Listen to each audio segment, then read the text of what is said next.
Kanalıma, mutfağıma hoş geldiniz. Bugün sizlerle krep börek yapacağız. Yapımı oldukça kolay. Sabah kahvaltılarınız için harika bir lezzet. Hiç bekletmeden yapımına geçiyorum. Öncelikle derin bir kaseye 3 su bardağı süt ölçtüm. Yaklaşık 550 mililitre. 2 adet yumurta.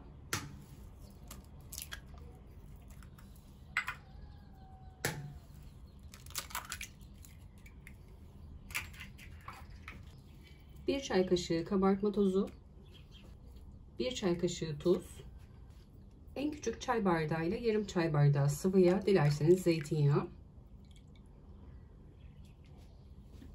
İlk olarak sıvı malzemeleri çırpıyorum.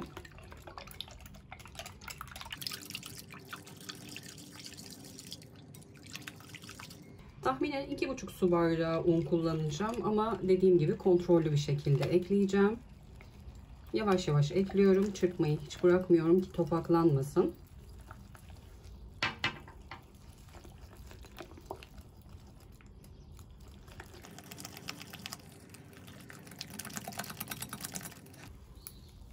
İkinci bardağı da ekliyorum.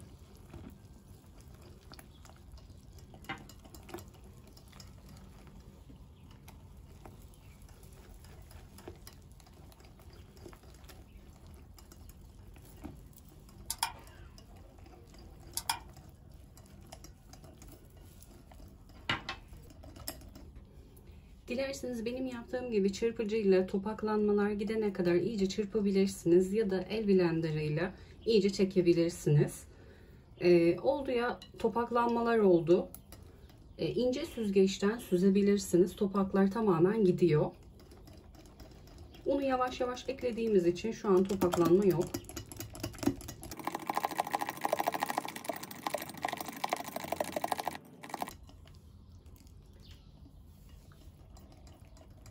Tüm malzemeler iyice karışana kadar çırptım. Kıvamı ne çok sulu ne de çok katı olması gerekiyor. Yani bir akıtma gibi kıvamı katı olmuyor. Yine çok sulu yaparsanız bu sefer çok ince oluyor. Çevirmekte zorlanabilirsiniz. 2,5 su bardağı un tam geldi. Yine 3 su bardağı süte 2,5 su bardağı un. Krep tavasını ocağa aldım. 1 tatlı kaşığı sıvı yağ ilave ettim. Yine peçeteyle şöyle fazla yağını alıyorum. Peçeteyi atmıyorum, kenara koyuyorum. Yine ara ara yapıştırırsa peçeteyle tavayı yağlayabilirsiniz.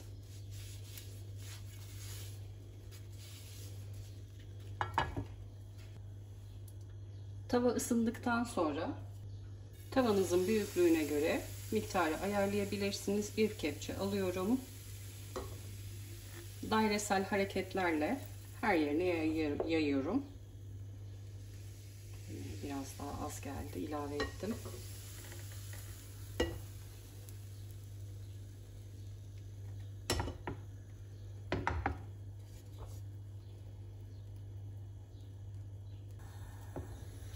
Ocağın orta gözünde altını açıyorum.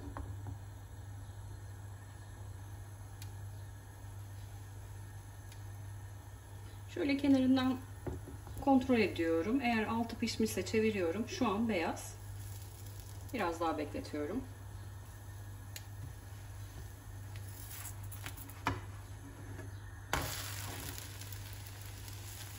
Güzel bir renk aldı. Çevirdim.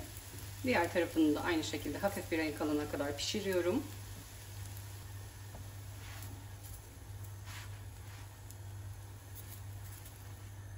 Yine diğer tarafını da göstereyim. Hafif bir renk aldı. Tavadan çıkarıyorum.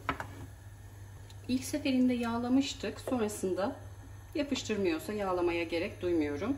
Hamurun içine de bir miktar sıvı yağ eklemiştik. Bu da yapışmasını önlüyor. Benim tavam 1,5 kepçe alıyor.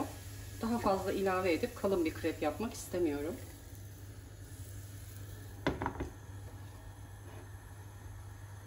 Yine boş kalan kısımları şöyle kepçeyle dolduruyorum. Tavanız ısındıkça pişme süresi çok çabuk oluyor. O yüzden başından ayrılmayın.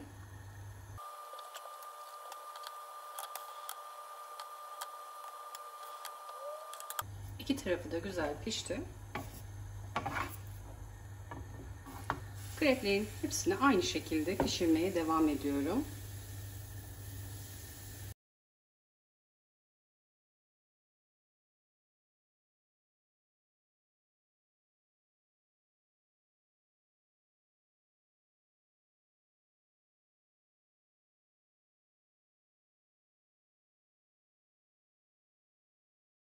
Krepleri pişirmeyi bitirdim. Yaklaşık 10-12 adet çıkıyor tava büyüklüğünüze göre.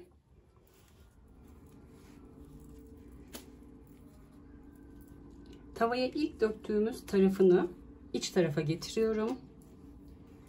Burada yaklaşık 200-250 gram rendelenmiş taze kaşar peynirim var.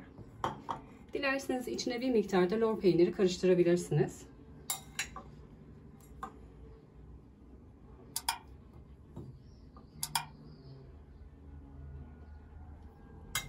Bir buçuk yemek kaşığı kadar rendelenmiş kaşar peynir ekliyorum. İki yanından ortaya kapatıyorum. Birbirinin üzerine gelsinler. Şöyle. Yine bu tarafını da kapatıyorum.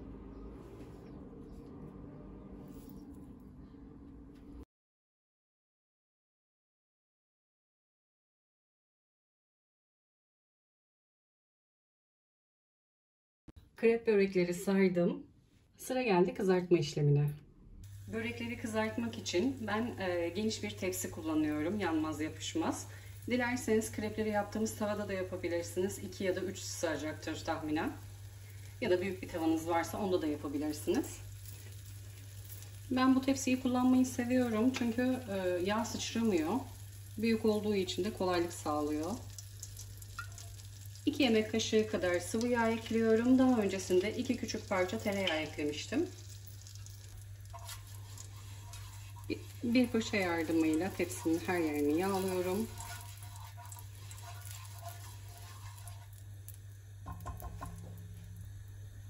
Sardığımız börekleri kızartıyorum.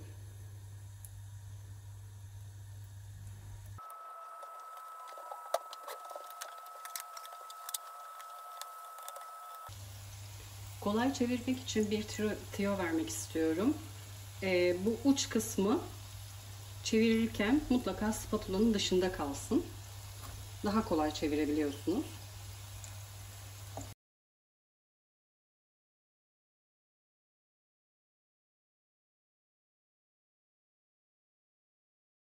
Fazla yağını çekmesi için birkaç dakika havlu kağıt üzerinde bekletiyorum. Sonrasında servise hazır. Krep börekleri servise hazırladım. Sabah kahvaltısı için yanına domates salatası yaptım.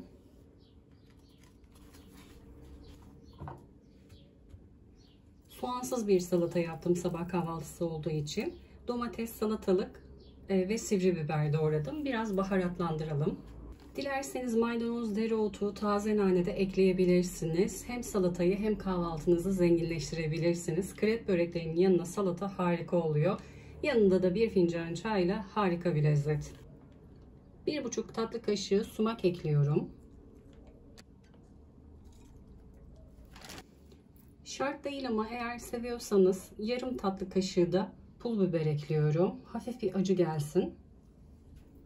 2 tatlı kaşığı da nar ekşisi.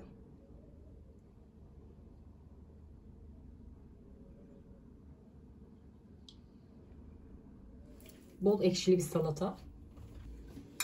Tuzunu eklemedim. En son masaya getirirken eklemek istiyorum. Aksi takdirde sulanıyor. Şöyle bir karıştıralım malzemeleri.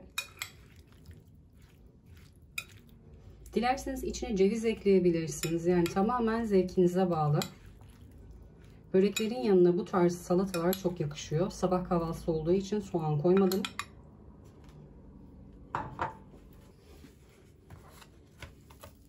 İç dokusunu da göstermek istiyorum. Ben biraz çekim yüzünden soğuttum. Sıcak sıcak. İçindeki kaşarlar daha güzel tabii.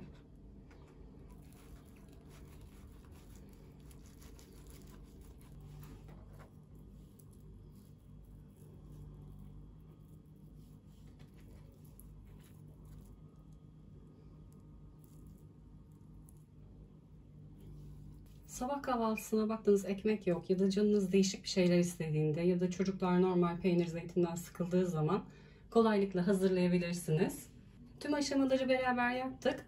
Aklınıza takılan soru işareti olursa yorum kısmına sorularınızı bekliyorum. Gördüğüm an size dönüş sağlıyorum. Kanalıma hala abone değilseniz abone olmayı, sevdiklerinizle paylaşmayı, bir sonraki tariflerimden haberdar olmak için bildirim zilini açmayı unutmayın lütfen.